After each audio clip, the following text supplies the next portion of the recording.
Halo teman-teman, bantu channel ini untuk berkembang ya. Klik tombol subscribe dan jangan lupa untuk like and share video ini.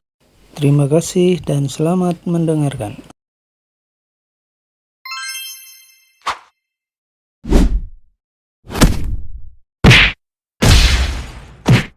Bab 181, Keluarga Aristokrat. Perombakan? Lard Scott tersenyum pahit. Itu memang perombakan, tapi grup Raspen mungkin akan bangkrut. Lebih parahnya lagi, banyak kontraktor dan mitra grup Raspen mungkin terkena dampak serius.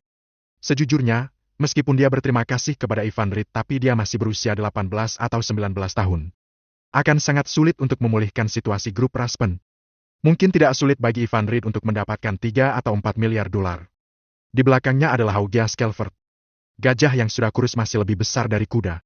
Dia percaya bahwa Ivan Reed dapat menawarkan uang kepadanya. Tetapi bagaimana jika dia melakukan itu? Dewa Perang bukan lagi dia yang dulu, jadi dia tidak punya tandingan lagi. Bagaimana dia bisa bersaing dengan keluarga Palmer setelah pembelian saham itu? Jangan khawatir. Melihat wajah sedih Lard Scott, Ivan Reed berdiri dan menepuk pundaknya. Kemudian dia meninggalkan kantor dan pergi ke toko obat herbal China untuk membeli beberapa obat herbal. Setelah sampai di rumah, dia mulai berdiam diri di rumah. Baru pada pukul 7 malam dia keluar sendirian dan turun ke lantai bawah grup Raspen. Jam 8, sebuah mobil bisnis hitam berhenti di depannya tepat waktu, dan jendela belakang terbuka. Wajah lembut Casey mulai terlihat.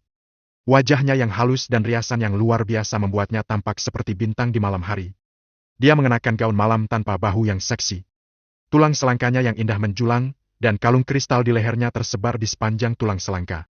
Terlihat jelas belahan dada putih dan tanpa dasar, yang melengkapi kalung itu, membuatnya tampak mulia dan elegan.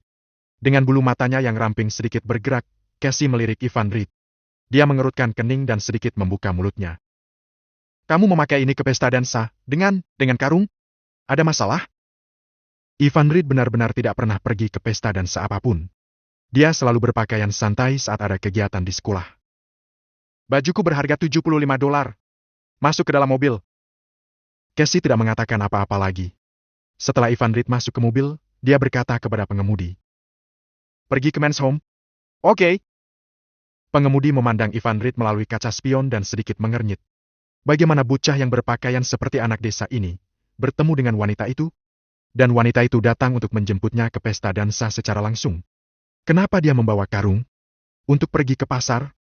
Namun, Ivan Reed tidak peduli. Setelah masuk ke dalam mobil, dia melihat Casey sepenuhnya. Dia mengenakan gaun malam hitam dengan ujung rok berbulu. Sepintas, dia memberi kesan bahwa dia anggun dan dia berasal dari keluarga terkenal.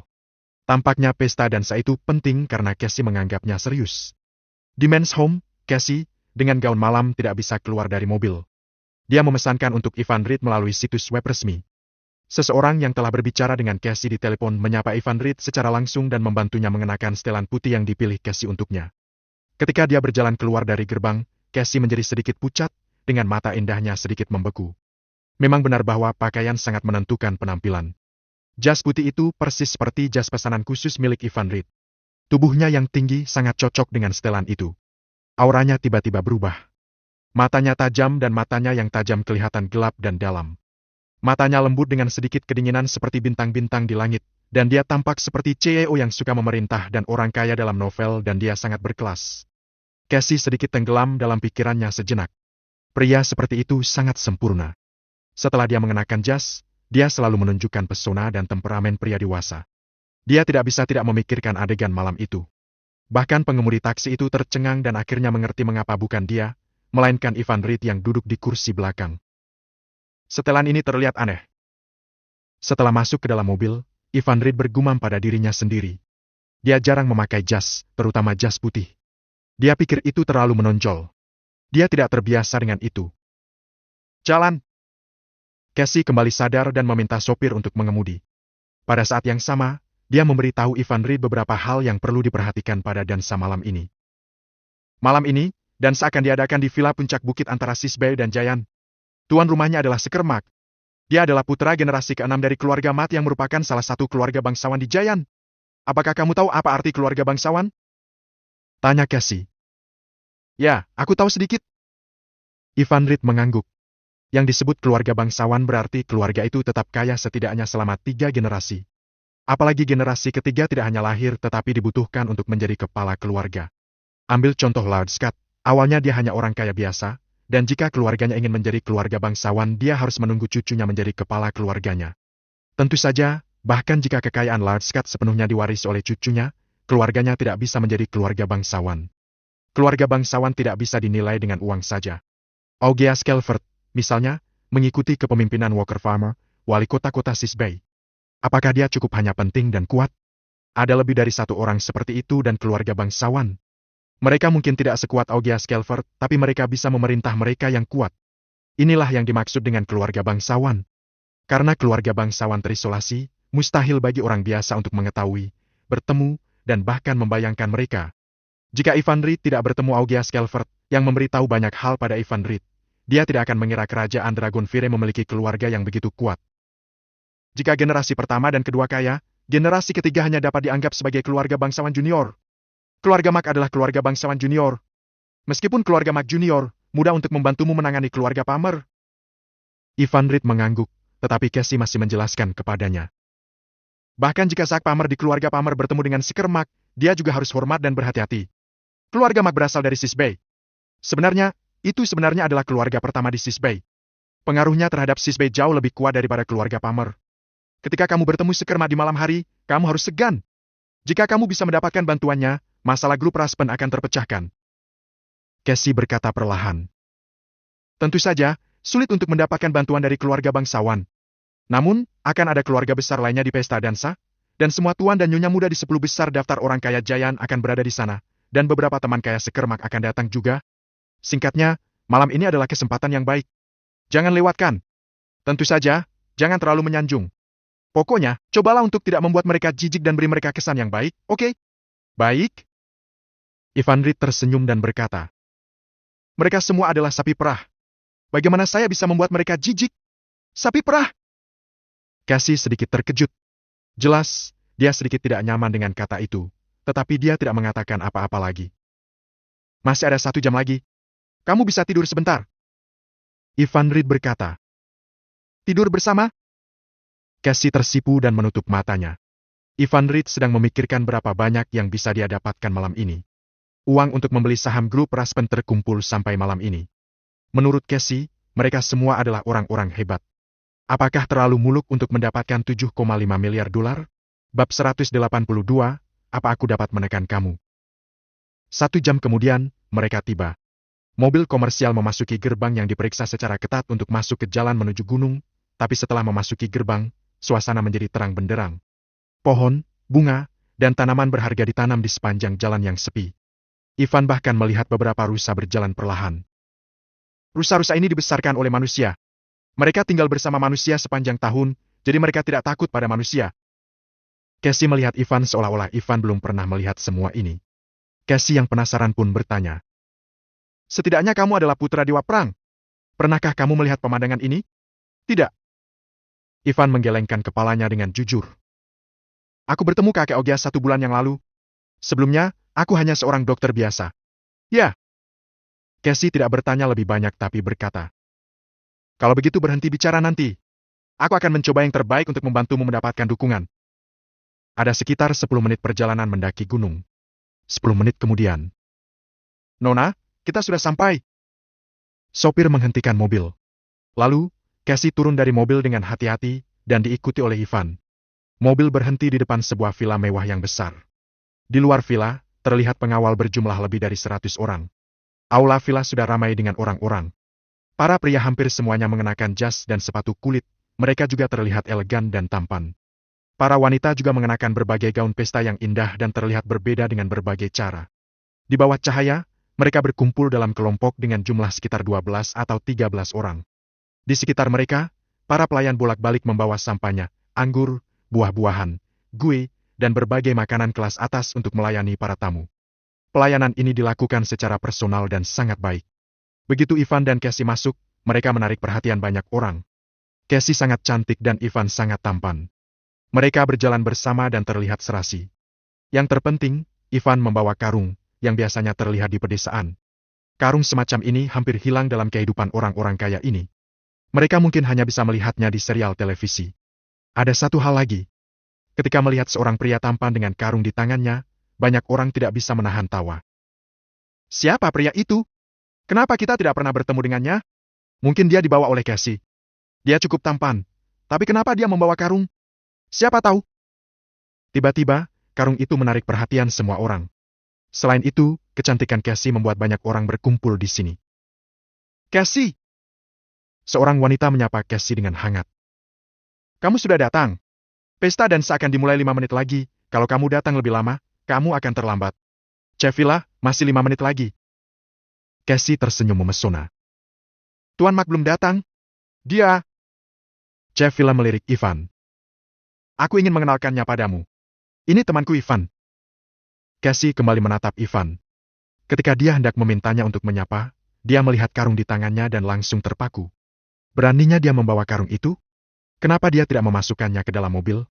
Di hadapan orang banyak, Cassie merasa sangat malu dan berkata, Ivan, ini Cevilla, putri ketiga dari keluarga Green yang menempati urutan kedua dalam daftar orang kaya Giant. Ini Sullivan Smith, dan keluarganya menempati urutan pertama dalam daftar orang kaya Giant. Ini adalah Chelsea White, putri keluarga White, dan keluarganya menempati urutan kedua dalam daftar orang kaya Giant. Ini adalah Tim Black dari keluarga Black, Edwin Jones dari keluarga Jones, dan Sam Brown dari keluarga Brown. Cassie perlahan memperkenalkan semua orang kepada Ivan. Dia mengangguk sebagai salam. Namun, ketika Cassie memperkenalkan keluarga Palmer yang menduduki peringkat ketiga dalam daftar orang kaya Giant, sebelum dia menyelesaikan kata-katanya, seorang anak muda dari keluarga Palmer berkata dengan sedikit ejekan. Nama aku Charles Palmer, cucu Zach Palmer dan putra Wayne Palmer. Aku pernah melihat kamu sebelumnya. Ho, kamu adalah Ivan, putra Augeas yang merupakan dewa perang kota Sisbey, kan? Pernikahanmu sedang heboh beberapa hari yang lalu, tapi Augeas bukan lagi dewa perang. Beraninya kau datang ke pesta dansa kelas atas kami? Kenapa dia tidak boleh datang ke sini? Kak Ivan bukan hanya teman Cassie tapi juga temanku. Bukankah itu cukup? Di tengah kerumunan, seorang anak muda maju dengan antusias. Kak Ivan, lama tidak bertemu. Tidak perlu memperkenalkannya padamu. Kalian sudah saling kenal. Kata Cassie. Anak muda itu adalah Sebastian dari keluarga Havland yang menduduki peringkat ke-7 dalam daftar orang kaya Giant. Ivan memang mengenalnya. Ivan mengagumi Sebastian, yang cerdas dan mau bertanggung jawab atas apa yang dia lakukan. Dia berpikir bahwa Augeas bukan lagi dewa perang, jadi Sebastian tidak akan berbicara dengannya lagi. Ivan tidak menyangka bahwa Sebastian masih akan begitu sopan dan memanggilnya kakak. Haha, dasar anak kecil, kamu cukup pandai menyanjung orang lain. Kamu sangat cepat bergaul dengan keluarga Havland yang menempati urutan ke-7 dalam daftar orang kaya Giant. Ucap Charles dengan tenang. Sayangnya, keluarga Havland adalah sampah. Dia berhenti. Kemudian, dia berkata dengan dingin. Ivan, aku beri kamu 10 detik untuk menghilang dari pandanganku. Kamu tidak memenuhi syarat untuk berdiri di sini. Charles, seperti namanya, adalah orang yang sombong dan angkuh. Dia sama sekali tidak peduli dengan Cassie dan Sebastian. Dia menunjuk Ivan dan tidak menyembunyikan rasa jijiknya. Cassie telah memprediksi apa yang akan dilakukan Charles, tapi dia tidak menyangka bahwa Charles akan langsung mengusir Ivan. Cassie lalu berkata dengan dingin. Charles, aku membawa Ivan ke sini. Jika kamu ingin mengusirnya, aku akan pergi bersamanya. Charles, apa kamu bisa membicarakan dendamu dengan Kak Ivan nanti saja? Pesta dansa ini diadakan oleh Tuan Mark. Kamu mengusir orang di pesta orang lain, apa kamu serius? Sebastian sangat pintar. Cassie dan dia ingin membuat Ivan tetap di sini, tapi Charles pasti akan tersinggung. Kalau mereka menggunakan Sebastian untuk memberi tekanan kepada Charles, efeknya akan lebih terasa. Charles berkata dengan dingin. Jangan gunakan Tuan Mark untuk menekanku. Tidak ada yang bisa menekan aku hari ini. Dia dan aku tidak bisa tinggal di sini pada saat yang sama. Kalau begitu keluar. Di aula villa terdengar suara santai dan menyenangkan, yang terdengar keras dari segala arah. Kamu bukan apa-apa. Beraninya kamu membuat keributan di pesta dansaku. Beri jalan untuknya. Aku akan melihat apakah dia akan keluar dari sini atau tidak. Semua orang berbalik dan melihat ke lantai 2 aula. Entah bagaimana, ada seorang pria berjas merah. Pria dengan gaya rambut pendek dan ketat. Dia memegang gelas anggur di satu tangan dan mikrofon di tangan lain. Dia bersandar pada pagar tangga di lantai 2 dan menatap Charles yang linglung. Apa? Mereka sudah membuka jalan untukmu.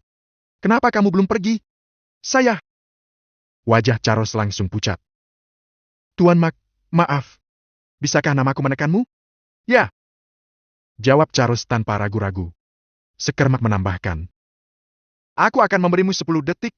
Kamu tampar wajahmu 10 kali dan harus diselesaikan dalam 10 detik. Hitung mundur dimulai. Bab 183, berapa harganya? Tanpa ragu-ragu, Charles mengangkat tangannya dan menampar dirinya sendiri. Plak plak plak plak. Suara tamparan terus terdengar. Charles tidak berani berhenti sama sekali. Dia harus menyelesaikan ini dalam 10 detik. Apalagi yang bisa dia lakukan? Orang yang dia hadapi bukanlah orang biasa, melainkan keturunan dari keluarga bangsawan, Seker Mak. Meskipun Seker bukan yang paling kuat dan berpengaruh di keluarga Mak. Di generasinya, dia bukanlah keturunan penerus tapi hanya keturunan selir. Namun, hak dan kekuatan yang dia miliki bukanlah sesuatu yang dapat ditentang oleh siapapun di keluarga Pamer termasuk Charles sendiri. Jika Charles berani memberontak melawan Seker hari ini, dia akan dikeluarkan dari keluarga Pamer besok. Ya, kau cukup tegas, aku menyukainya. Seker tersenyum kecil dan mengangkat gelasnya.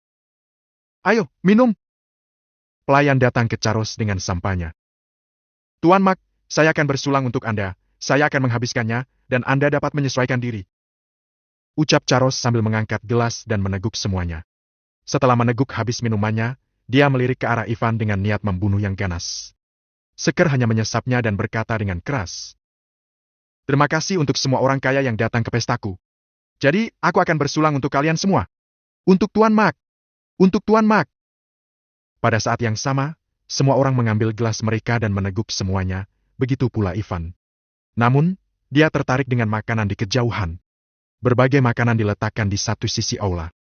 Selain yang umum, ada beberapa makanan laut yang sangat berharga, dan makanan buruan, seperti kaviar, sashimi tuna gulmai, kura-kura, babi hutan, daging harimau, daging makan tutul, dan lain-lain. Orang biasa jarang melihat hal-hal ini sama sekali, apalagi mencicipinya.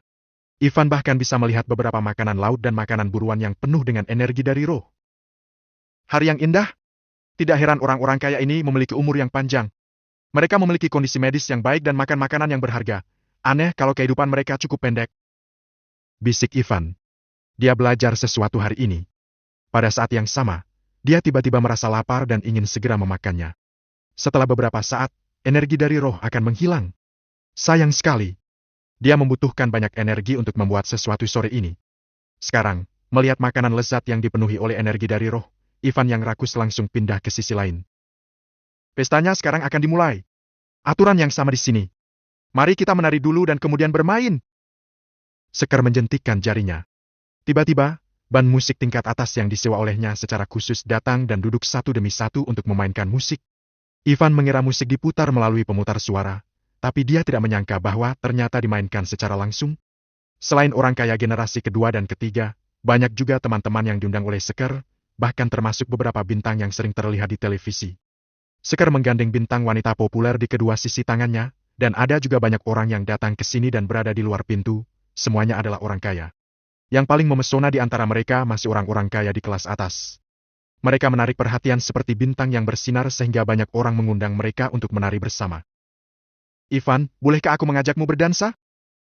Cassie datang ke sini dengan penampilan glamor dan santai. Ivan mengunyah sepotong daging dan berkata dengan samar.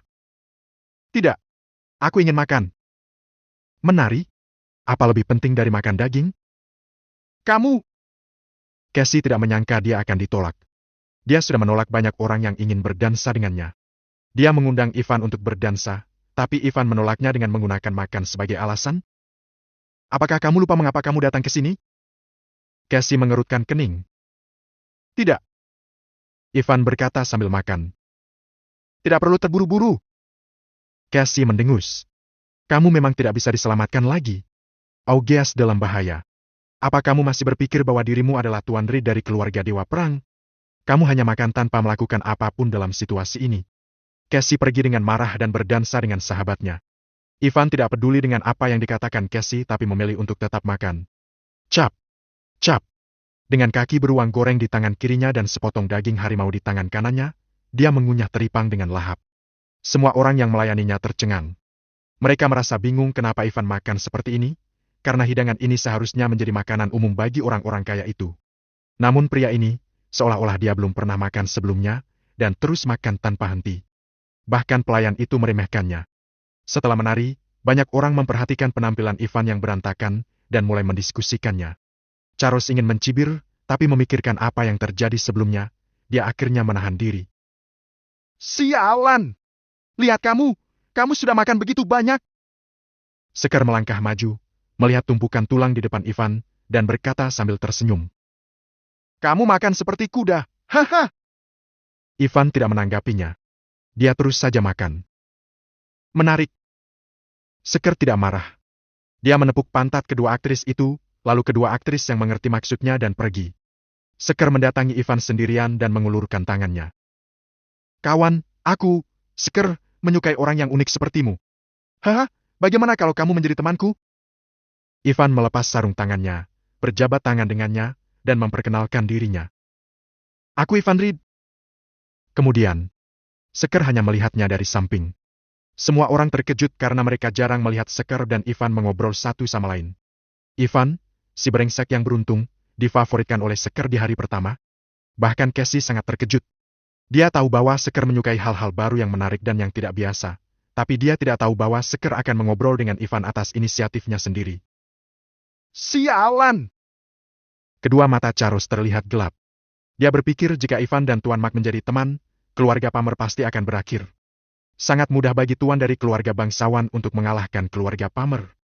Apa yang harus aku lakukan? Apa yang harus aku lakukan? Charles terus memikirkan solusi. Dia masih belum punya jawaban yang bagus. Apa yang Sekar ingin lakukan bukanlah sesuatu yang bisa dia hentikan sama sekali. Tidak ada yang bisa dia lakukan. Wow! Sekar menghela napas. Ivan sudah makan 10 atau 15 kilogram daging. Astaga, apakah dia benar-benar manusia? Dia hampir makan setengah dari makanan di sini. Setelah Ivan menghabiskan semua makanan yang mengandung energi, dia akhirnya berhenti. Sekar berkata, Ivan, bagaimana? Apakah enak? Tidak buruk. Ivan mengangguk dan berkata, hanya saja tidak cukup. Astaga, apa kamu belum kenyang? Sekar terdiam dan langsung mengganti topik. Ivan, aku dengar dari Casey bahwa kemampuan medismu sebagus dokter ajaib. Sedikit saja. Ivan buru-buru mengeluarkan karungnya dan menatap Sekar dengan penuh semangat. Tuan Mac, apa kamu sakit? Aku memiliki banyak barang bagus di dalam karung ini. Aku mempunyai obat ajaib, tanda doa, dan bahkan pil kebahagiaan 1 malam. 1 pil untuk kebahagiaan 1 malam. Bayar aku, dan kamu bisa mendapatkan semua ini. Ivan melirik dua aktris yang tidak jauh dan berkata sambil tersenyum. Tuan Mac, aku pikir kamu benar-benar membutuhkannya. Menurutku, kamu bisa menggunakan 8-10 tablet, bukan? Setelah itu, aku berjanji kamu akan lebih baik dari Dewa Perang, bahkan kamu tidak perlu mengonsumsinya di masa depan. Sekar tercengang. Dia berpikir, sialan. Kenapa aku merasa dia menatapku seperti melihat domba yang gemuk? Apa itu benar-benar berguna? Bisik Sekar. Berapa harganya? Bab 184. Apakah kamu ingin mencoba? Setelah tenggelam selama bertahun-tahun bersama wanita, alkohol dan kekayaan, Sekar mengalami gagal ginjal dan sering merasa lemah bahkan di usia awal 20-an, usia yang begitu muda. Dia telah membeli banyak tonik untuk mengobatinya pada beberapa tahun ini. Ketika mendengar Ivan memiliki obat seperti itu, matanya langsung berbinar. Harganya bukan 2 juta, bukan juga 1,8 juta, hanya... Ucap Ivan mengangkat satu jari. Sekar berkata, 1 juta? Apa yang kau bicarakan? Ivan berkata dengan jijik. Tentu saja maksudku 210 miliar. Bukankah kalian semua orang kaya menggunakan 210 miliar sebagai 1 unit? Sekar terdiam. Coba pikirkan. Dalam sekali pengobatan, 7-8 pil dapat membuat kamu kembali ereksi selamanya. Kamu hanya perlu membayar 9,8-11,2 triliun untuk menghilangkan masalah ini selamanya. Kamu juga bisa mendapatkan seorang gadis muda berumur 19 tahun pada usia ke-90. Bukankah itu sangat baik? Ucap Ivan melanjutkan. Tenang saja, aku tidak akan membohongimu untuk mendapatkan uang 9,8-11,2 triliun. Coba pikirkan, kalau aku bukan seorang dokter ajaib, bagaimana aku bisa tahu kamu kekurangan sesuatu di bawah sana? Apa kamu pikir masuk akal? Tidak masuk akal. Ucap Sekar bergumam pada dirinya sendiri. Kemampuan Ivan pernah diceritakan oleh Casey. Ivan benar-benar bisa memperbaiki wajah seseorang yang cacat dan kaki yang patah dalam waktu setengah bulan. Itu sebabnya Sekar setuju untuk membiarkan Ivan datang ke sini dan membantunya memarahi Charles. Karena Sekar tahu pentingnya memiliki dokter yang baik. Jika dia bisa membawa dokter kembali ke klan, statusnya akan meningkat. Melihat ada peluang, Ivan terus berpromosi. Aku tidak hanya masuk akal, Tuan Mak, tapi kamu juga tidak ingin melewatkannya. Kamu mampu membelinya dengan harga 11,2 triliun. Aku tidak akan menipumu. Ini adalah edisi terbatas. Jika kamu melewatkan ini, kamu tidak akan memiliki kesempatan lagi. Ivan, apa obatmu benar-benar berguna? Aku tidak percaya. Kecuali jika kamu menunjukkan keahlian medismu, seperti, lihatlah, di antara orang-orang ini hari ini, siapa yang sakit dan siapa yang paling parah sakitnya? Coba katakan, aku akan mempercayaimu. Lupakan saja kalau tidak percaya. Banyak orang lain yang akan membelinya. Ucap Ivan dengan tegas. Bagaimanapun, obatnya nyata, dan sebagian besar orang kaya ini terlihat sakit. Mereka semua perlu mengonsumsi obat yang baik. Ivan tidak khawatir tentang penjualan sama sekali. Sekar tercengang. Dia tidak menyangka bahwa seseorang akan berani membalasnya seperti ini di wilayahnya. Untuk menguji apakah Ivan benar-benar mampu, dia mengundang orang yang tampaknya normal yang sebenarnya menderita kanker ke dalam kerumunan. Selama Ivan bisa menemukannya, dia akan menggunakan banyak uang untuk menarik Ivan. Kenapa Sekar mengadakan berbagai perjamuan tahun ini? Dia bahkan mengizinkan para pria genit yang kaya untuk membawa beberapa orang aneh ke sini dan berteman. Semua itu karena Sekar ingin bertemu orang asing. Dia belum pernah bertemu orang yang menarik dalam beberapa tahun terakhir. Dia akhirnya bertemu dengan pria yang menarik, tetapi Ivan menolak ujiannya. Aku, Sekar, berhasil tertarik oleh kamu. Mata Sekar sedikit menyipit, dan dia menatap Ivan sebentar dan berkata, Ivan, bagaimana dengan ini? Aku akan memberimu 2,1 miliar dulu. Kamu? Apa? Apa aku terlihat seperti pengemis bagimu? Itu terlalu sedikit. Jawab Ivan. Cassie datang dan terdiam saat mendengar percakapan mereka. Orang ini, apa dia sedang mengakhiri percakapan? Ivan, perhatikan kata-katamu. Cassie berkata dengan sopan kepada Tuan Mak. Tuan Mak, maaf. Orang ini, tidak pandai berbicara. Tidak masalah. Kata Sekar. Aku hanya ingin menguji keterampilan medis Ivan. Karena Ivan tidak ingin melakukannya, lupakan saja, Ivan, bukankah kamu memiliki barang bagus di dalam karung ini? Bagaimana kalau kamu memperlihatkan kepada semua orang? Itu yang aku mau.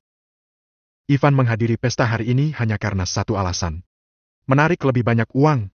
Menipu uang orang kaya. Karena itu, dia tidak akan menolak. Teman-teman!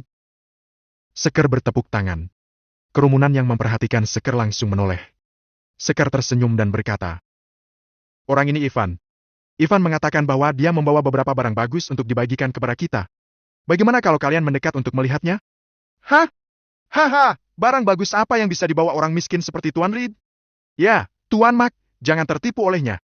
Barang bagus seperti apa yang ada di dalam karung itu? Tuan Mak, dia membodohimu. Sekar dan Ivan terlalu dekat. Banyak orang yang sudah mengetahui identitasnya dari Charles, dan kemudian mereka semua memandang rendah Ivan. Mereka tidak disukai oleh Sekar. Mengapa Ivan bisa menarik perhatian Sekar? Diam! Sekar hanya ingin tahu apakah Ivan itu asli atau palsu, jadi dia tidak memberi mereka terlalu banyak kesempatan untuk berbicara omong kosong. Orang-orang di sekitarnya langsung terdiam. Cassie sedikit mengernyit. Dia tahu apa yang terjadi pada Ivan. Bagaimana dia bisa memiliki barang bagus? Kalau dia benar-benar bisa mengeluarkan harta apapun dari sana, keluarga Leval dan grup Raspen tidak akan menjadi sasaran keluarga Palmer yang berada jauh di Giant. Tuan Mak. Cassie ingin mengatakan sesuatu lagi, tapi Ivan memotongnya. Oke, karena semua orang sangat tertarik, aku akan menunjukkan kepada mereka apa yang aku bawa. Dia mengeluarkan 2 kertas mantra kuning yang tampak tua dari karungnya. Ivan berkata, 2 kertas mantra ini disebut kertas mantra pembawa sial. Ya, aku tidak sengaja mendapatkan 2 kertas mantra pembawa sial dengan jumlah terbatas. Saat itu, hanya ada 3. Aku telah menggunakan 1 kertas mantra pembawa sial sebelumnya. Hari ini, aku akan merelakannya. Kalau kamu punya orang yang kamu benci, kamu hanya perlu tahu ulang tahunnya dan kemudian dituliskan di kertas mantra ini. Lalu bakar dengan salah satu rambutnya, dan orang itu akan menjadi sial terus-menerus. Karena ini edisi terbatas, 1 kertas mantra senilai 2,1 triliun dan tidak dapat ditawar. Setelah Ivan menyelesaikan kata-katanya, seluruh aula tiba-tiba menjadi sunyi. Mereka menatap Ivan dan kertas mantra di tangannya. Mereka pun tertawa terbahak-bahak. Sialan, orang ini sangat pandai membual. Secari kertas bisa membuat orang sial? Apa dia sedang menulis novel? Dia benar-benar seorang penipu. Seketika, ledakan ejekan dan diskusi terdengar dari kerumunan. Charles pun ikut mencibir. Wah, apa kamu sudah gila? Kami semua adalah orang-orang berpendidikan tinggi, apa kamu mencoba membodohi kami? Cassie, sampah macam apa yang kamu bawa? Ini sangat memalukan. Usir dia dari sini. Casey, aku bahkan merasa malu untuknya. Ucap Cevilla. Orang-orang kaya merasa bahwa mereka telah dibodohi. Jika bukan karena Seker, mereka pasti sudah mengusirnya. Seker memandang mereka dengan penuh minat. Setelah dicemooh oleh sekelompok orang, meskipun Casey adalah orang yang sosial, wajahnya yang cantik menjadi merah. Dia tidak tahan dan berbisik. Ivan, hentikan. Apa yang aku katakan itu semua benar. Ivan tidak terburu-buru. Ya, kalau kamu tidak percaya padaku, kamu dapat memberikan waktu kelahiranmu kepadaku dan mencobanya. Tentu saja, kalau kamu menggunakan salah satunya, akan ada satu kertas mantra pembawa sial yang menghilang di dunia. Kalau kamu ingin membelinya, biayanya menjadi 70 triliun. Haha, Ivan, jika itu benar-benar berhasil, aku akan membayarmu 140 triliun. Ucap Sullivan keluarga Smith, menempati peringkat pertama dalam daftar orang kaya Giant. Kamu tidak perlu mencobanya. Aku akan membayar 98 triliun. Kalau kamu ingin menjualnya, hitung aku juga. Ucap seseorang yang berpikir bahwa semua ini lelucon. Mencoba? Kenapa kamu membiarkan kami mencoba? Ucap Charles dengan sikap balas dendam. Keluar! Ini bukan tempat sampah sepertimu melakukan eksperimen. Bagaimana kalau kamu mencobanya? Ucap Ivan menatap langsung ke Charles. Lagi pula, kamu tidak percaya padaku, kan? Kalau kamu tidak mau, aku akan menganggapmu hanya seorang pengecut yang tidak berani. Apa? Tuan Pamer yang idiot ini tidak memiliki keberanian? Aku menantangmu. Ucap Ivan sebelum Charles sempat berbicara. Bab 185, kalian semua bisa mengerti. Ivan sama sekali tidak menunjukkan rasa hormat kepada Charles. Dia menemuinya dengan maksud untuk memprovokasi dan menggunakan kata-kata kasar saat berbicara dengannya. Wajah Charles langsung berubah menjadi murung. Jika dia tidak setuju, maka dia adalah seorang pengecut. Jika dia setuju, maka dia adalah seorang idiot seperti yang dikatakan Ivan. Sialan! Pikirnya. Ivan sialan ini terlalu jahat. Dia menaruh aku dalam posisi sulit. Charles, aku rasa kamu boleh mencobanya. Seker berkata dengan penuh minat. Lagi pula, kamu tidak percaya, kan? Dia tidak tahu banyak tentang dendam antara Ivan dan keluarga Pamer, tapi siapapun dapat melihat bahwa ada perselisihan di antara kedua pihak itu. Pilihan terbaik Charles adalah mencoba. Jika Ivan benar-benar memiliki kemampuan, maka anggap saja dia diberi kesempatan untuk mengusik Charles. Di sisi lain, jika Ivan tidak memiliki kemampuan, maka Charles akan berutang budi padanya. Bagaimanapun, dialah orang yang membawa Charles keluar dari situasi sulit ini.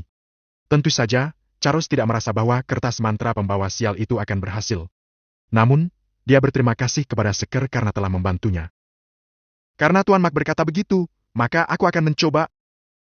Dia menyebut tanggal dan jam kelahirannya. Pada saat yang sama, dia mencabut sehelai rambut. Ketika Ivan hendak mengulurkan tangannya untuk mengambil, Charles menyerahkannya kepada pelayan di sampingnya dan meminta pelayan untuk memberikannya kepada Ivan, seolah-olah melakukan kontak fisik dengan Ivan secara langsung adalah sebuah penghinaan.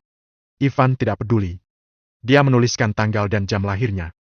Kemudian, dia menyatukan rambut dan kertas mantra pembawa sial itu, lalu terus-menerus membalik dan melipatnya dengan jari-jarinya. Seperti sihir, ketika Ivan melipatnya, kertas mantra pembawa sial itu menyala secara spontan tanpa api. Dalam sekejap, sinar api berwarna biru padam tanpa meninggalkan jejak apapun. Adegan itu membuat semua orang terkejut. Seker juga ikut terkejut. Namun, mereka tidak melihat bahwa setelah kertas mantra pembawa sial terbakar, kertas itu berubah menjadi roh jahat dan melayang masuk ke lubang hidung Charles. Di mata Ivan, Charles sudah merupakan seseorang yang diselimuti oleh aura negatif. Wah, aku harus mengatakan bahwa trik sulap kamu tidak buruk. Charles bersikap sangat meremehkan. Lalu bagaimana? Apakah hanya begitu saja? Ya, begitu saja. Ivan berkata dengan gembira. Kamu akan segera bernasib buruk dan kamu akan mengalami bencana yang bisa menghilangkan nyawa. Dasar bodoh. Cibir Charles. Apakah kamu benar-benar berpikir aku akan sial seperti yang kamu katakan? Aku masih berdiri di sini dengan aman. Apakah ini yang kamu maksud dengan nasib buruk atau bencana yang bisa menghilangkan nyawa? Apakah kamu tahu sudah berapa tahun aku tidak pernah berdarah? Terakhir kali aku berdarah adalah 8 tahun yang lalu. Jika kamu ingin membuatku berdarah hanya dengan kertas mantra pembawa sial itu, maka aku juga ingin lihat bagaimana kamu bisa melakukannya. Aku, Charles Pamer, hari ini bersumpah. Jika kamu bisa membuatku berdarah ataupun menjadi sial, maka aku akan telanjang bulat di depan umum. Jika tidak, haha, Tuan Mac, tolong jangan lindungi dia. Aku akan menyelesaikannya. Aku... Sekar hendak berbicara. Tiba-tiba, terdengar suara raungan mesin mobil. Sebuah Ferrari hitam melaju masuk ke dalam aula dari pintu. Mobil itu berhenti mendadak dan menyebabkan ban bergesekan dengan lantai keramik aula sehingga mengeluarkan percikan api. Kemudian, mobil berhenti di depan semua orang. Walaupun mobil berhenti secara perlahan, bumper Ferrari itu sangat kebetulan menusuk Charles di bagian paha. Ah! Tiba-tiba, ekspresi Charles berubah. Dia berteriak. Terlihat dengan jelas bahwa bagian paha di atas lututnya berlumuran darah dan celananya dipenuhi dengan darah. Pintu Ferrari didorong buka. Seorang pria muncul di depan semua orang. Tatapannya dingin dan dia menarik kerah baju Charles. Dia mengangkatnya dengan satu tangan, lalu melemparkannya dan membantingnya ke tanah sehingga membuat semua orang yang berada di sana ketakutan. Adik laki-laki! Sekar gemetar ketika dia melihat pria itu. Pria itu menginjak Charles tanpa melihatnya sama sekali. Namun, dia menatap Sekar dengan wajah pucat dan marah. Kakakku tersayang, siapa yang mengizinkanmu mengadakan pesta atas nama Tuan Mak? Aku mendengar bahwa pesta ini diadakan lebih dari sekali. Apakah kamu bahagia sekarang? Semua orang mengira kamu adalah tuan muda dari keluarga Mak. Di mana kamu menempatkan aku? Stuart memanggil Sekar kakaknya, tapi sebenarnya, tatapannya penuh dengan ejekan, olok-olok, penghinaan dan kesombongan. Dia sama sekali tidak menganggapnya. Sekar marah dan mengepalkan tangannya, tapi tatapannya penuh ketakutan dan dia tidak berani berkata sepatah kata pun. Stuart Mak adalah tuan muda dari keluarga Mak yang sebenarnya. Apa itu tuan muda? Dia adalah pewaris keluarga Mak di masa depan. Dalam keluarga bangsawan, hanya ahli waris yang bisa disebut tuan muda. Stuart bukanlah putra tertua dari keluarga Mak. Dia berada di peringkat. Sekar, putra tertua keluarga Mak dicintai dan dihormati oleh banyak orang.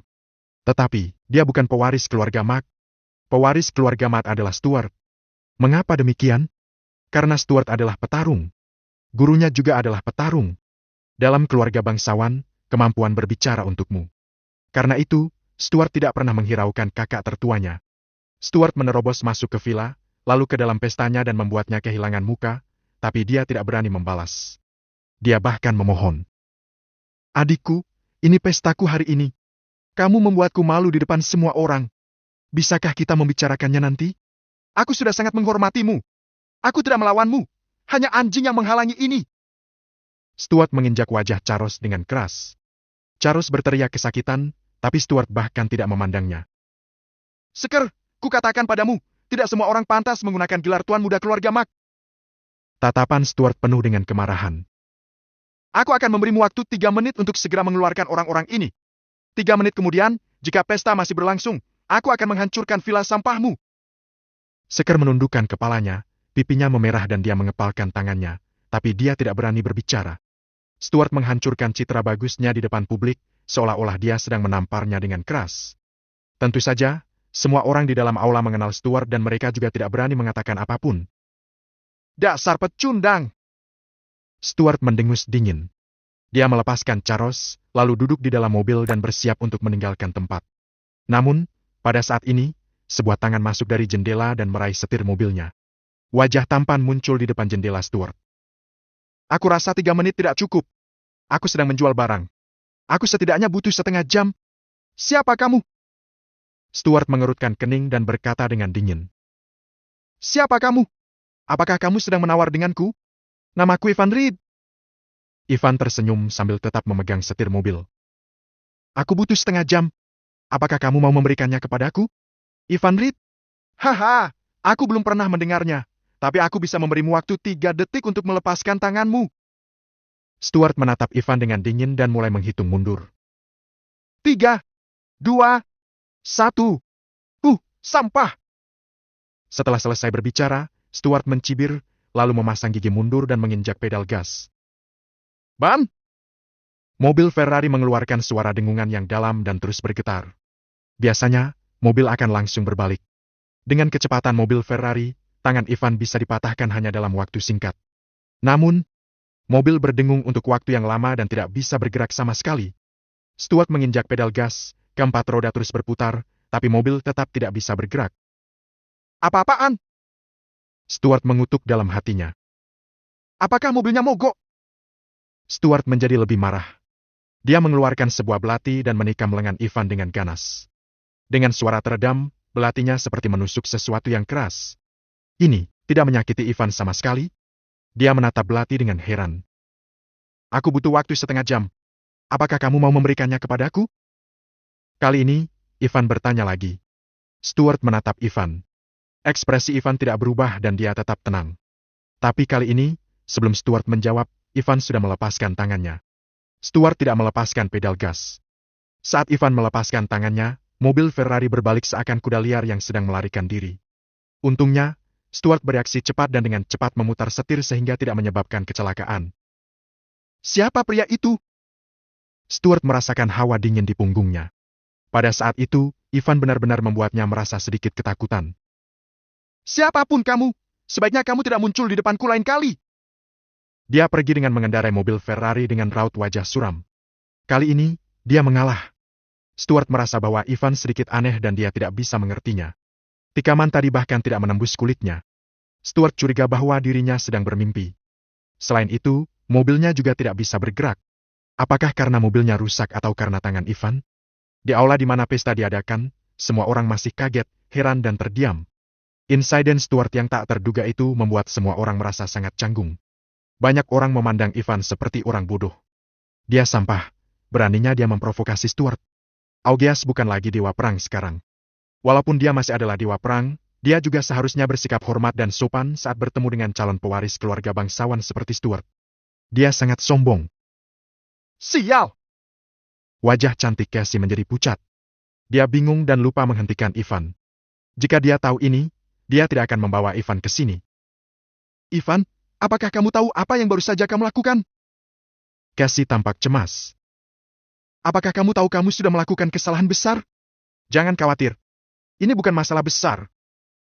Ivan tampak acuh tak acuh. Pria itu dirundung nasib buruk dan akan mati dalam 3 hari. Dia tidak punya kesempatan untuk membalas dendam padaku.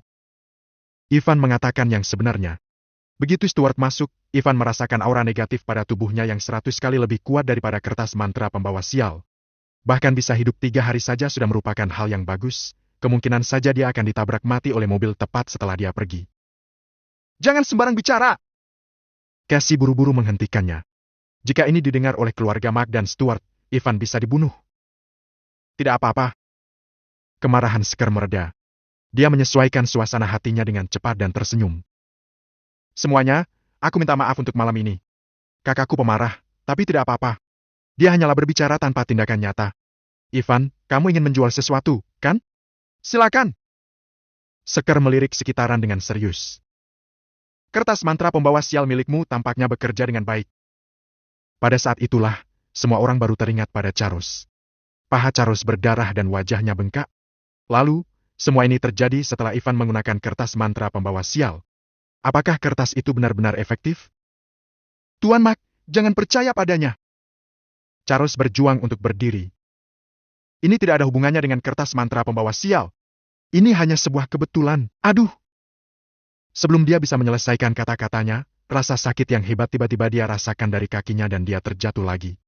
Sayangnya, dia jatuh di posisi di mana berbagai jenis wine ditempatkan. Semua jenis bir, minuman keras dan koktail tumpah seperti air terjun sehingga seluruh tubuhnya basah kuyup. Kebetulan sekali, ini semua kebetulan. Charles bersikeras. Di atasnya, sebuah lampu gantung jatuh tanpa alasan, tanpa peringatan dan mengenai Charles, tepat pada sasaran. Seluruh aula menjadi sunyi. Charles yang berusaha menjelaskan pun menyerah sepenuhnya. Dia menunduk dan merasa tertekan. Pada saat ini, bahkan dia juga mencurigai bahwa kertas mantra pembawa sial benar-benar berfungsi. Sejak menggunakan kertas mantra pembawa sial, dia mengalami hal yang paling sial hanya dalam waktu 10 menit.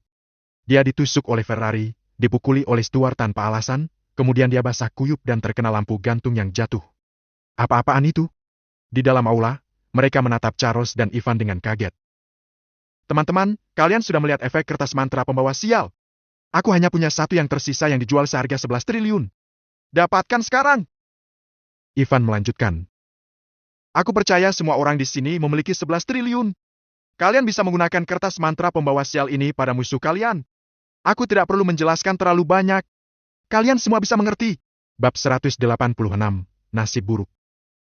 Ketika Ivan Reed berbicara, semua orang tidak bisa menahan diri untuk tidak melihat Charles Palmer lagi. Dia tahu segalanya. Karena kertas mantra pembawa sial berefek, Charles Palmer harus tetap diam atau nasib buruk akan menimpanya bahkan jika dia bergerak sedikit saja. Pada awalnya, kebanyakan orang mengira itu hanya kebetulan tetapi sebuah lampu gantung tiba-tiba menimpanya tanpa peringatan. Tidak ada lagi orang yang menganggap itu hanya kebetulan. 5 miliar dolar. Jumlah segitu bahkan tidak pantas untuk disebut untuk orang-orang ini yang semuanya ada dalam daftar orang kaya Giant. Mereka semua adalah keturunan keluarga kaya di Giant. Bahkan jika mereka tidak sekaya ayah dan kakek mereka, yang paling tidak kaya di antara mereka masih memiliki setidaknya 10 miliar dolar dalam bentuk tunai. Kertas mantra pembawa sial ini sepertinya berguna. Saya ingin membelinya seharga 5 miliar dolar. Sullivan Smith, keturunan keluarga Smith yang menempati peringkat pertama dalam daftar orang kaya Giant, membuat langkah tegas. Sebagai keturunan keluarga Smith, dia secara alami tahu bahwa ada sesuatu yang misterius di dunia yang tidak dapat dijelaskan dengan akal sehat. Ada banyak orang dengan kemampuan magis di dunia. Bisa dibilang di tangan Ivan Reed, kertas mantra pembawa sial adalah peluang yang menguntungkan. Oke, ada orang yang tahu sesuatu. Ivan Reed berkata. Selamat. Maaf Smith, aku juga suka kertas mantra pembawa sial ini. Aku akan menawarkan 5 miliar 10 juta dolar. Kata Edwin Jones dari keluarga Jones yang menempati peringkat ke-6 dalam daftar orang kaya. Keluarga Smith terlibat dalam bisnis medis di Giant, begitu pula keluarga Jones. Kedua keluarga itu adalah saingan, dan mereka juga naksir wanita yang sama. Jadi mereka berdua adalah saingan bisnis dan saingan dalam cinta, jadi mereka tidak akan pernah peduli dengan martabat satu sama lain. Sullivan Smith mengerutkan kening dan langsung menaikkan harganya. 6 miliar! 6 miliar 100 juta dolar! Edwin Jones menawarkan harga yang lebih tinggi. 8 miliar! Sullivan Smith berkata dengan dingin. Edwin Jones, jangan khawatir. Aku tidak akan menggunakannya untukmu. Aku tidak percaya kata-katamu. Edwin Jones berkata. Ivan, saya akan membayar 8 miliar 100 juta dolar. Sullivan Smith mengertakkan gigi dan berkata. 10 miliar dolar! Mendengar harga mengejutkan 10 miliar dolar, semua berhenti menari dan aula pesta dansa menjadi tenang. Tidak ada yang menyangka bahwa kertas mantra pembawa sial yang kusut itu dapat dijual seharga 10 miliar dolar. Casey tercengang dan perasaannya campur aduk. Tidak hanya mereka yang kaget, bahkan Ivan Reed sendiri tidak menyangkanya. Saudara Jones, apakah Anda akan menawar lebih tinggi? Apakah Anda tidak memberikan harga yang lebih tinggi? Ivan Reed memandang Edwin Jones. Edwin Jones mendengus dan tidak menaikkan harganya. Tapi apalagi yang bisa dia lakukan? Meskipun mereka memiliki puluhan miliar dolar, namun kertas mantra pembawa sial seperti itu tidak layak dihargai setinggi itu.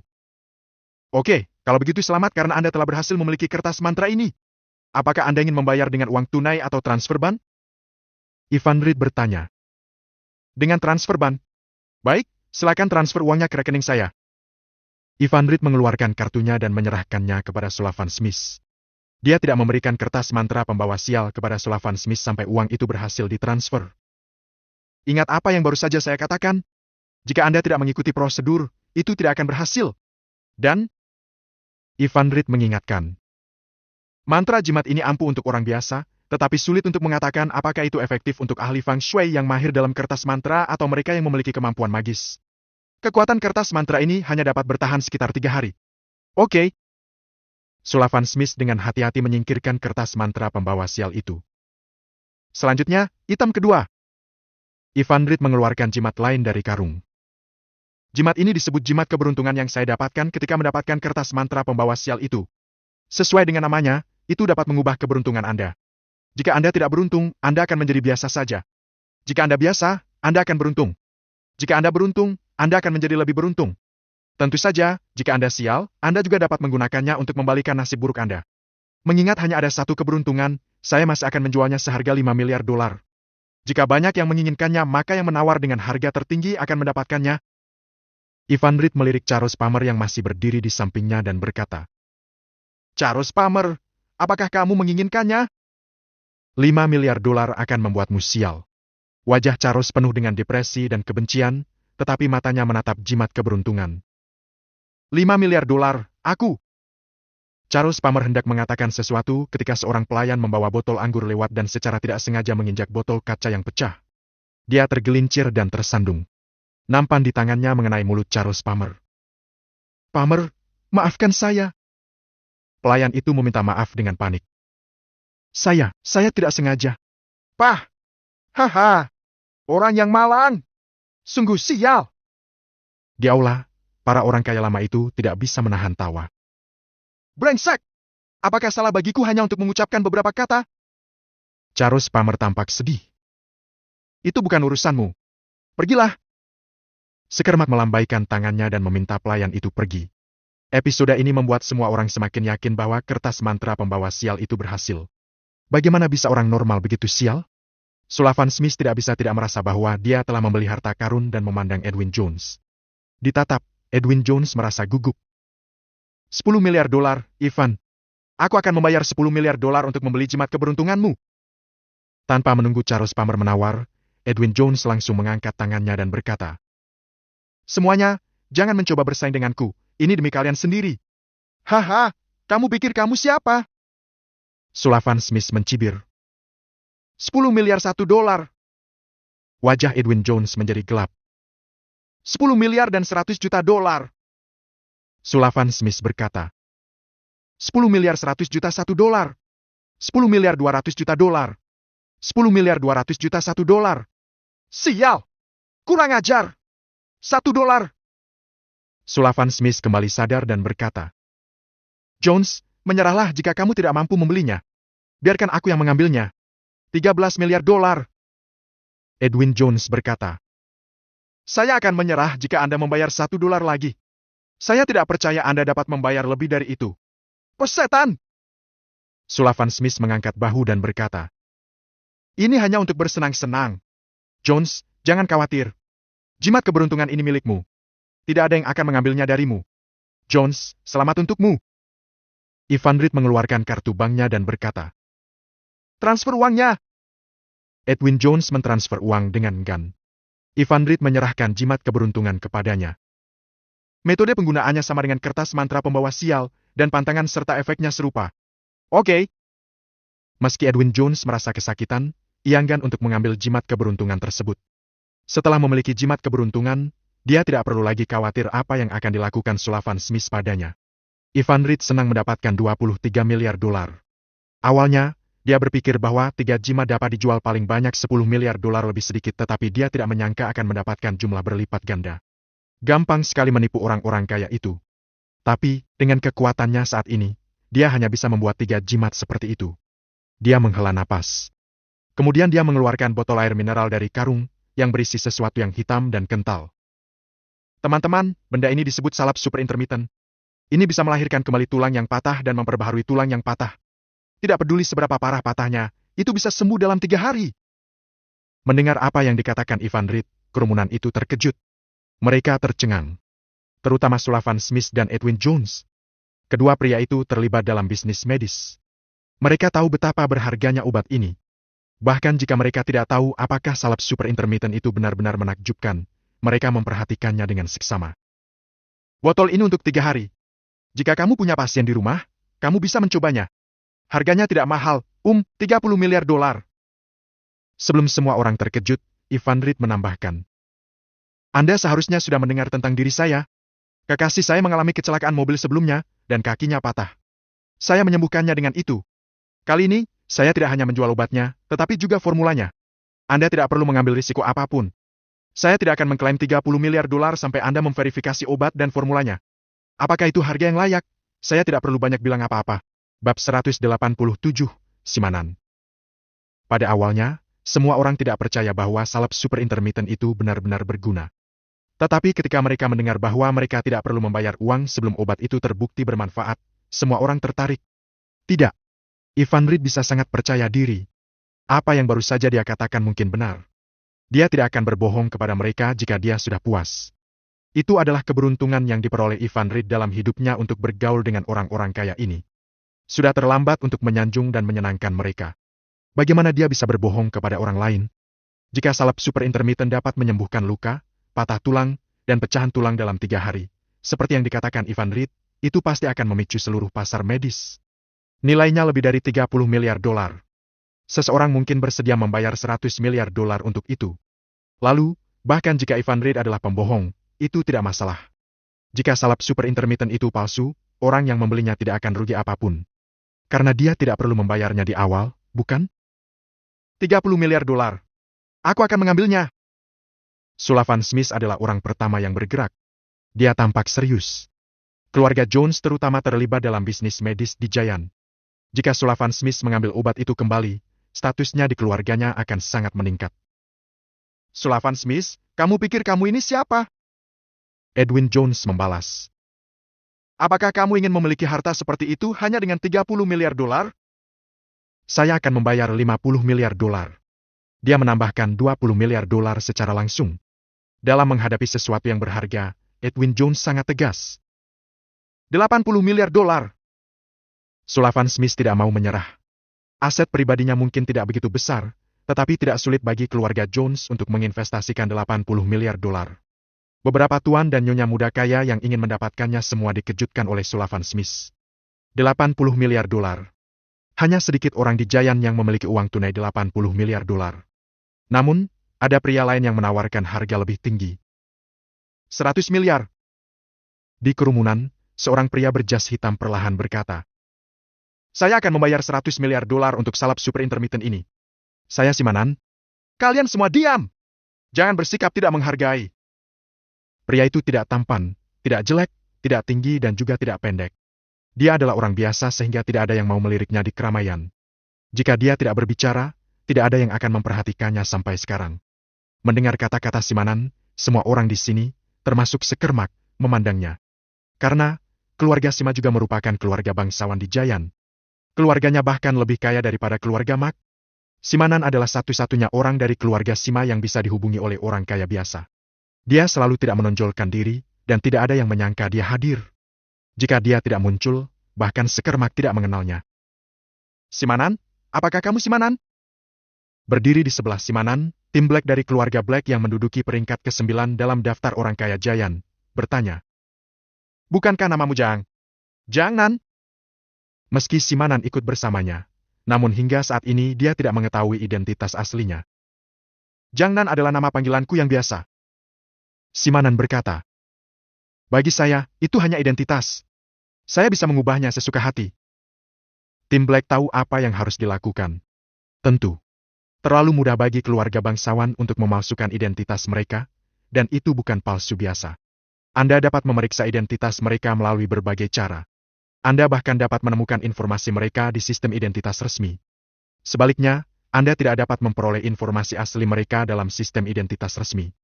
Mereka bisa menyembunyikan dirinya seperti tidak berada di dunia ini.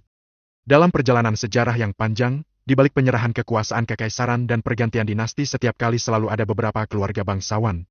Mereka mengendalikan dunia selama beberapa generasi, tetapi dunia tidak tahu apa-apa tentang mereka. Simanan tidak akan tertarik kecuali untuk sesuatu yang bernilai ratusan miliar. Dia memperingatkan semua orang untuk tidak menaikkan harga lagi. Dia cukup sombong. Tidak ada yang berani menentangnya. Dia lebih kaya daripada semua pria lain di sini. 100 miliar dolar? Ivan Reed melirik Simanan. "Keluarga Sima, kan? Bagus." Ivan Reed dengan tegas mengeluarkan salep super intermittent dan formulanya dan menyerahkannya kepada Simanan. Pada saat yang sama, ia mengambil kontrak yang telah disusun lama.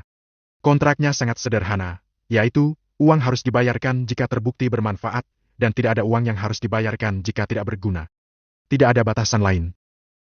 "Tanda tangani nama Anda dan tekan sidik jari di atasnya dan resepnya akan menjadi milik Anda," kata Ivan Reed. Simanan menandatangani tanpa ragu-ragu. 100 miliar dolar bukanlah apa-apa bagi keluarga bangsawan. Selama salep super intermittent itu nyata, itu sepadan. Ivan Reed tidak khawatir Simanan tidak akan membayar. Sekarang seharusnya tidak akan muncul orang yang bisa melanggarnya. Kemudian, Ivan Reed mengeluarkan masker wajah jenis lain. Ivan Reed menamakannya Leval Reed yang sama dengan nama keluarga Ellen Leval dan Ivan Reed. Setelah Ivan Reed menunjukkan efeknya di tempat, 10 kaleng masker wajah dijual dengan harga 5 miliar dolar. Pada saat ini, Ivan Reed mendapat uang tunai 28 miliar dolar. Akhirnya, itu adalah pil kebahagiaan. Ketika Ivan Reed hendak mengeluarkannya, Sekermak tiba-tiba memegang tangannya dan berkata, "Ivan, kurasa kamu tidak perlu mengeluarkannya untuk dijual. Bukankah kamu mengatakan 100 juta dolar per kapsul? Saya akan memberi Anda 500 juta dolar dan 4 miliar dolar untuk proses pengobatan." 4 miliar? Ivan Reed berkata. "Bagaimana kalau 5 miliar dolar? Bagaimana aku bisa lolos? Beli atau tidak? Jika kamu tidak ingin membelinya, aku akan menjualnya kepada orang lain. Kata Ivan Reed. Tidak, tidak, aku menginginkannya. Sekermak menangis. Dia menghabiskan 5 atau 6 kali lebih banyak daripada yang dia lakukan sebelumnya. Namun, 5 miliar dolar.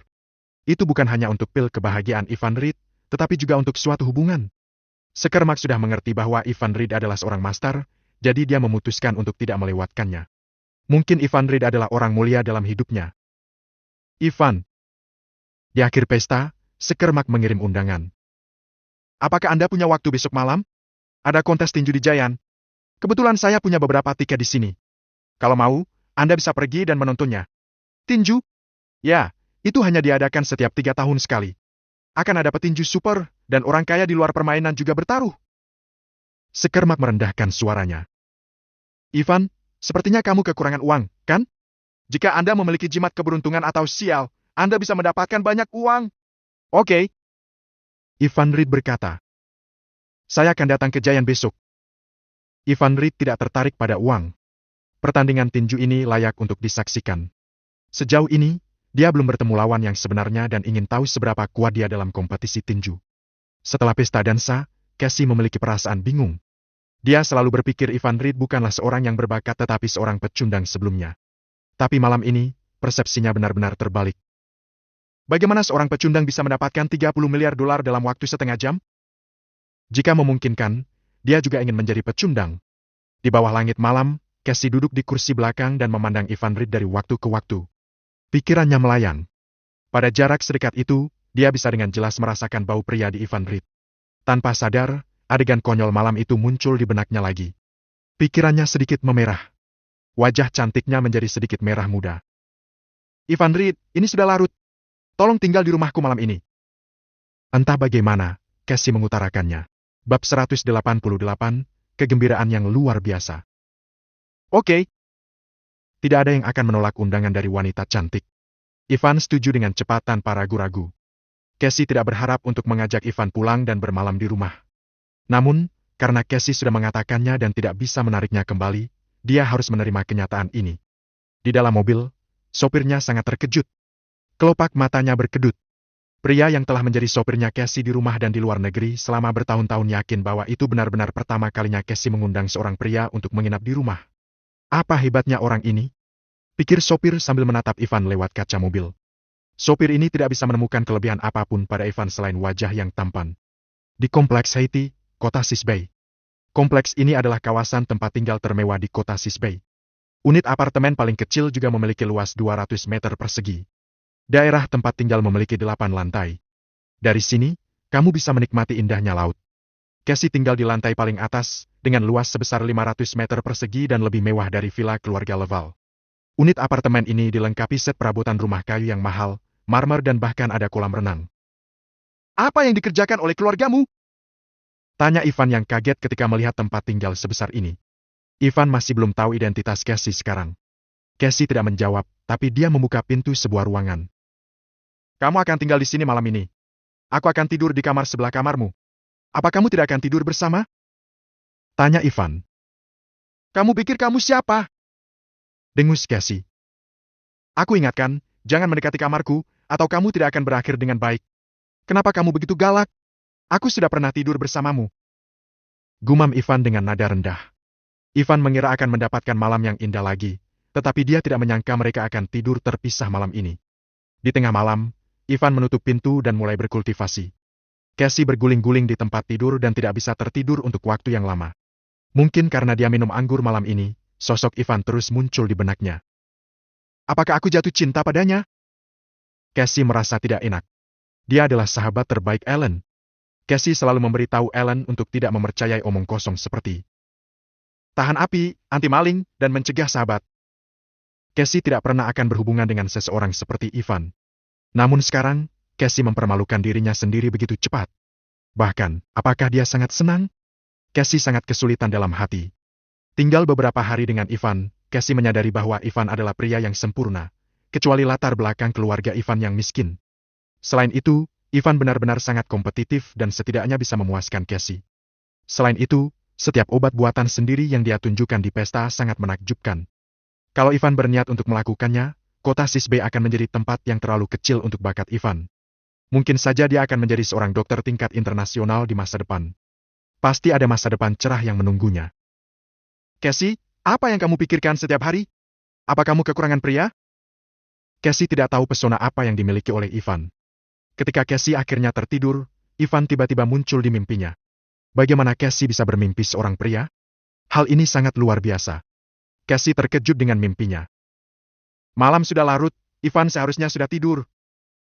Cassie memutuskan untuk bangun. Dia bangkit dan pergi ke kolam renang. Setelah melepaskan baju tidur dan menyisakan penutup sederhana di tubuhnya, dia melompat ke dalam kolam dan berenang seperti putri duyung. Keindahan tubuhnya membuat air terciprat kemana-mana.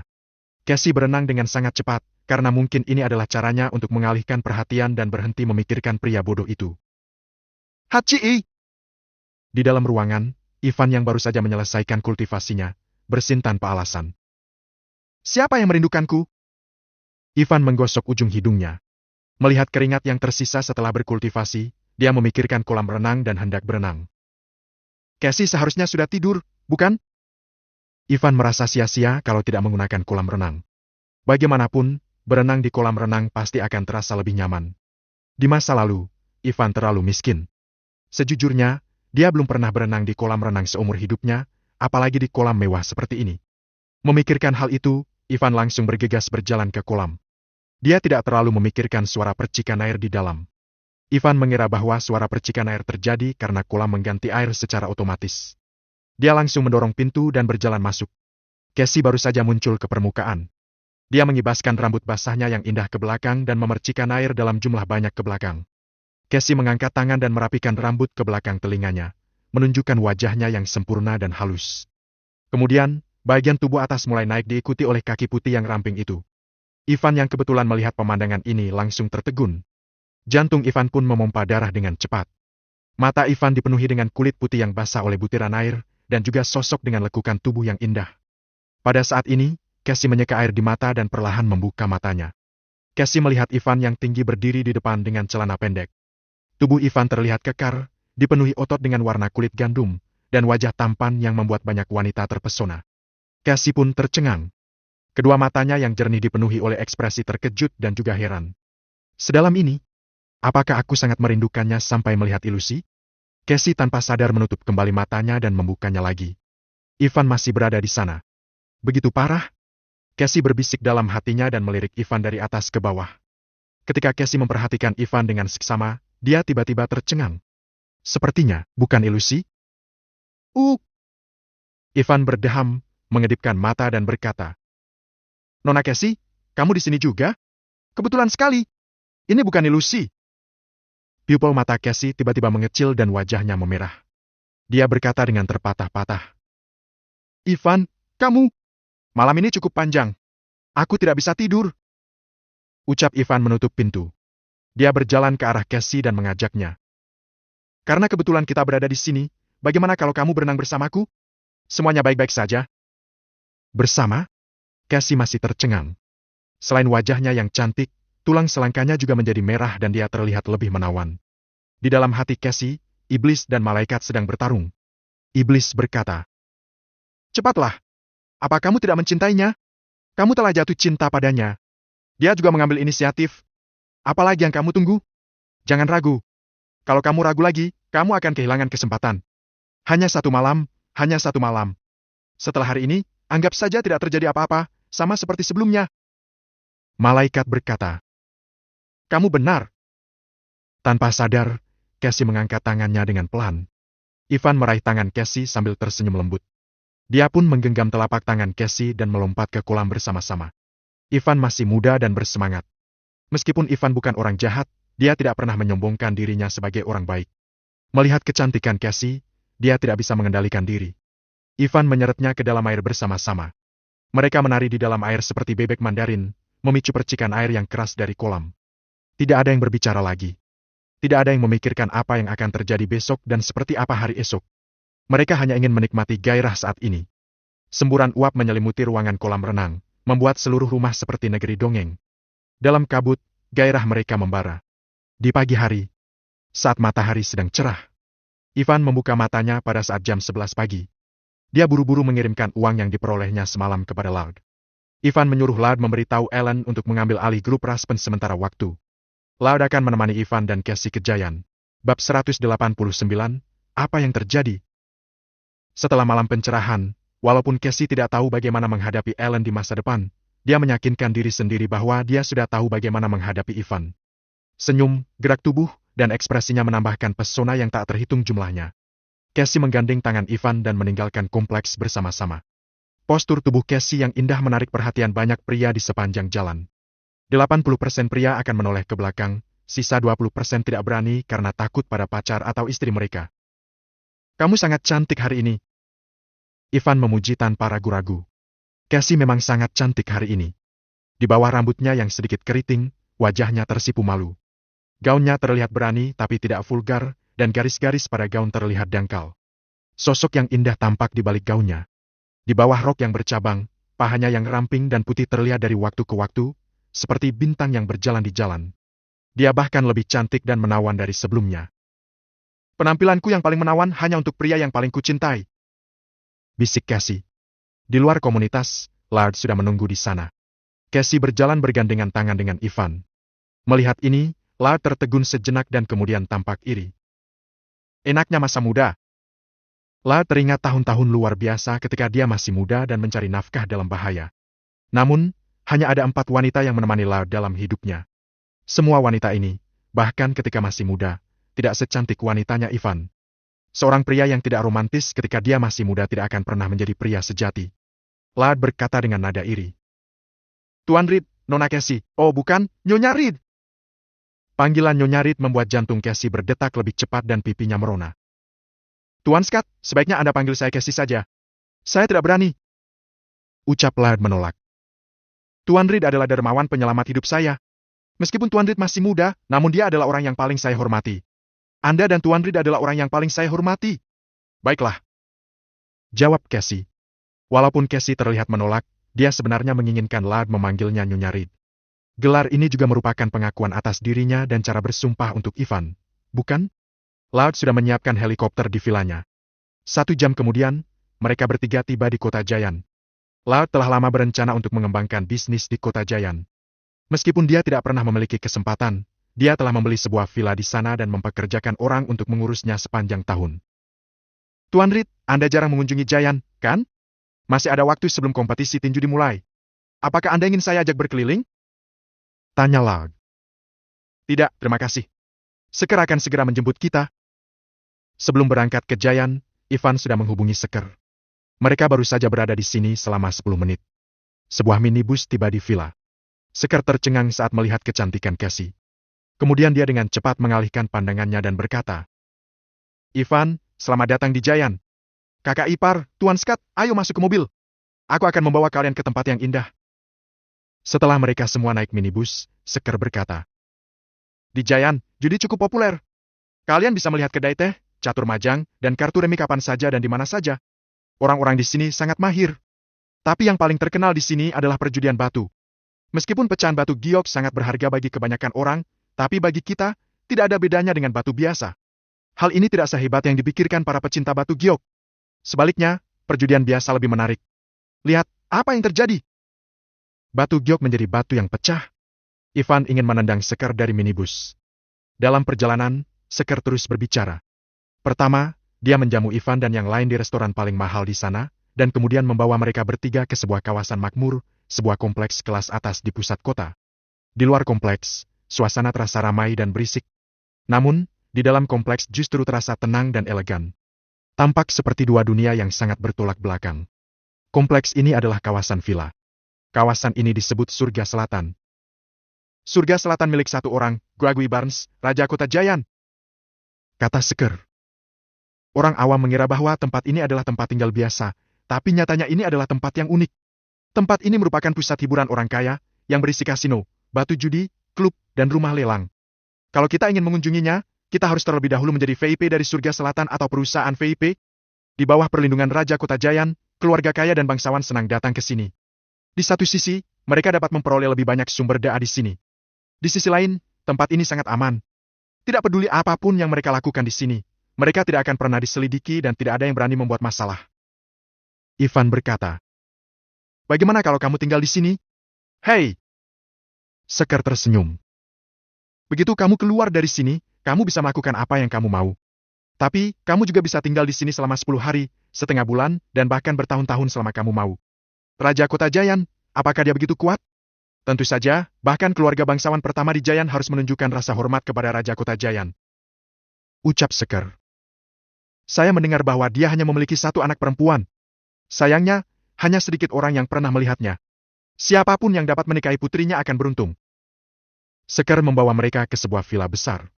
Begitu mereka memasuki ruangan, tiba-tiba terdengar suara yang berisik. Jelas bahwa ada semua jenis taruhan di sini. Hampir semua dari mereka mengenakan pakaian merek terkenal. Ivan menemukan bahwa bahkan chip di pinggiran masih bernilai puluhan juta rupiah. Taruhannya terlalu kecil di sini. Ayo masuk ke dalam. Ucap Sekar membawa Ivan dan dua rekannya ke ruangan lain. Tempat ini lebih besar dari aula di depan. Setidaknya setengah dari tempat ini sudah terisi penuh, dan taruhan di sini setidaknya mencapai ratusan juta rupiah. Sekar membawa mereka langsung ke ruang taruhan ratusan juta rupiah lainnya. Orang di tempat ini lebih sedikit. Aula yang megah hanya berisi 3 meja judi. Sekitar 40 orang di sekitar meja judi kecuali para pelayan. Mereka memiliki permainan yang berbeda. Texas Poker, Tuan Tanah, dan bunga emas sangat menarik perhatian. Setiap chip setara dengan 140 juta rupiah. Sekar menukar chip 420 miliar, lalu berkata, Ivan, aku terburu-buru untuk pergi dalam pertemuan terakhir kita. Chip ini adalah hadiah untukmu. Kalau begitu, aku akan menerimanya dengan tulus. Ivan langsung menerimanya. Kasino? Hah! Ivan sudah memikirkan kasino dari awal, tempat dia bisa mendapatkan lebih banyak kekayaan. Dia memiliki keterampilan penglihatan batin khusus. Apakah ada orang lain di dunia ini yang bisa melawannya? Ivan! Sialan! Aku benar-benar sial. Kemanapun aku pergi, kamu pasti ada di sana. Apa tempat ini boleh didatangi olehmu? Pantas saja aku kalah 3 kali. Setelah Ivan masuk, dia langsung mendengar umpatan yang menjijikan. Melihat asal suara itu datang, Ivan juga tercengang. Farley Leval? Ivan tidak pernah berharap untuk bertemu dengannya di sini. Bab 190, bukan keluarga Leval. Ivan sedikit menyipitkan matanya. Dia tidak percaya kata-kata bahwa seseorang tidak dapat menghindari musuhnya, tetapi sekarang dia mempercayainya. Tidak hanya Farley, tetapi juga Elena ada di sini. Elena berpakaian seperti wanita bangsawan, cantik dan mempesona. Ketika dia melihat Ivan, tatapannya terlihat sedikit kaget, tetapi kemudian berubah menjadi sinis. Bagaimana mungkin tempat yang begitu mulia membiarkan sampah seperti Ivan masuk? Sial! Umpat Farley. Kenapa kamu selalu ada kemanapun aku pergi? Apa yang kalian berdua katakan? Sebelum Ivan berbicara, Sekar mengerutkan kening dengan kesal. Beraninya kamu memarahi tamuku? Apa? Aku tidak boleh memarahi tamumu? Kata Elena berkata dengan angkuh. Apa-apaan kamu? Apakah kamu tahu siapa aku? Serius? Sekar mencibir. Siapa kamu? Aku, Elena, wanitanya Wen Pamar dari keluarga Pamar. Ucap Elena tersenyum sinis. Meskipun dia tidak tahu siapa Sekar, dia sama sekali tidak peduli padanya. Sekar tidak mungkin orang hebat kalau bersama sampah seperti Ivan, bukan? Hei, apa kamu Elena Leval? Sekar ingin memuji dan menyenangkan Ivan. Sehingga dia sudah menyelidiki latar belakang, preferensi dan pengalamannya. Dia tahu tentang keluarga Leval, Scarlett, Elena, dan lainnya. Pada hari pernikahan Ivan, jari-jari Abi Pamar dipotong. Untuk menyanjung dan menyenangkan keluarga Pamar, keluarga Leval mengambil jarinya dan mengirimnya ke keluarga Pamar. Mereka tidak tahu apa yang terjadi selama periode itu. Singkatnya, Elena menjadi wanita ke-8 Wen yang akan berusia 50 tahun. Kamu kenal aku? Hei, betul. Kamu adalah teman sampah ini. Tentu saja dia telah memberitahumu tentang itu. Ucap Elena dengan jijik.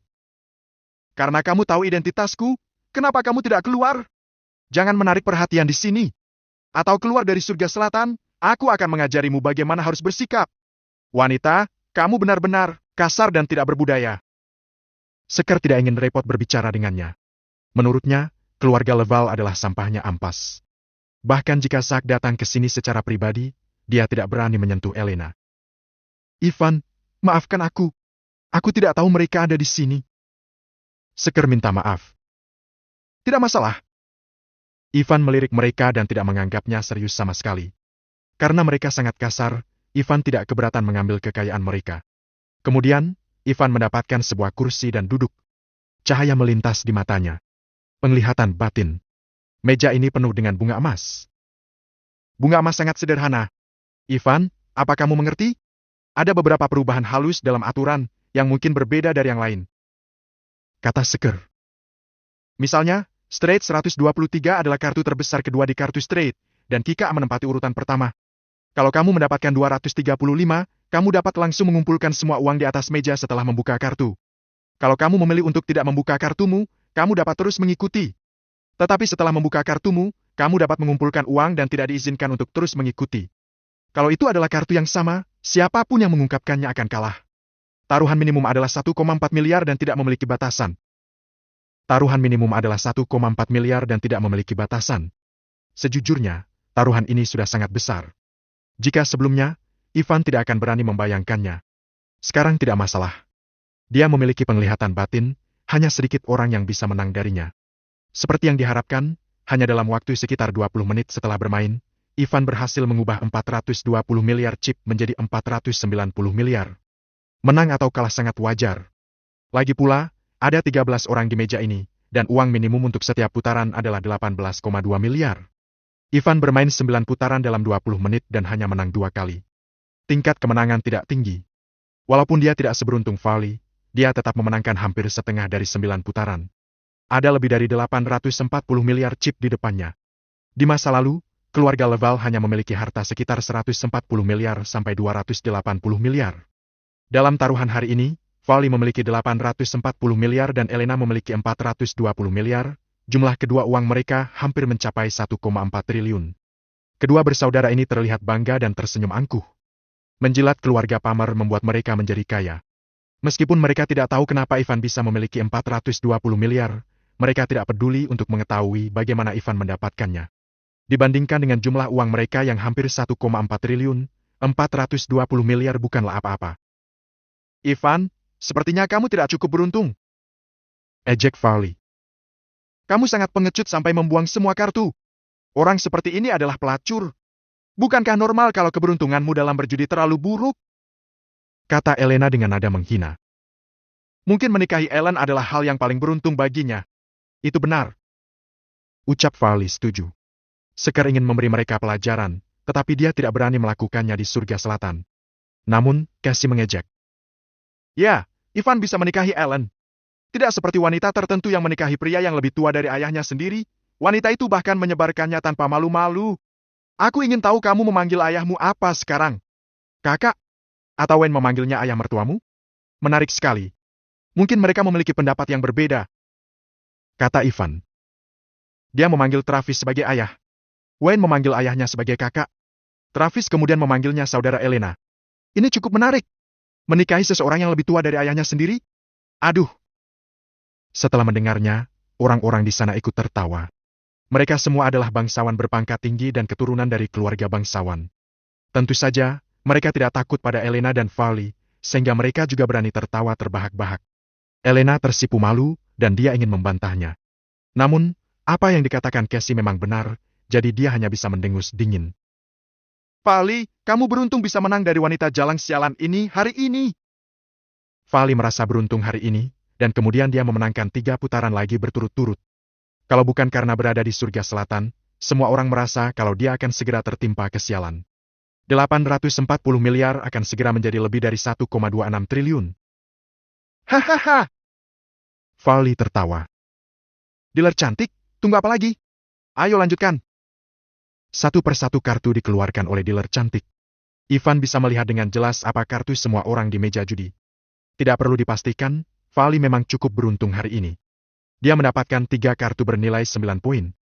Ivan beruntung. 10 poin. Kartu ini dapat mengalahkannya. Ivan tahu kesempatan itu ada di sini. Giliran Ivan yang berbicara lebih dulu. Dia bahkan tidak melihatnya dan menambahkan 1 chip 1,4 miliar dan berkata, ambil. 2,8 miliar. Ucap seorang pria muda dengan bunga emas. Selain Ivan dan pria muda tadi, di antara 13 orang di meja, hanya Vali yang berani menambah 70 miliar.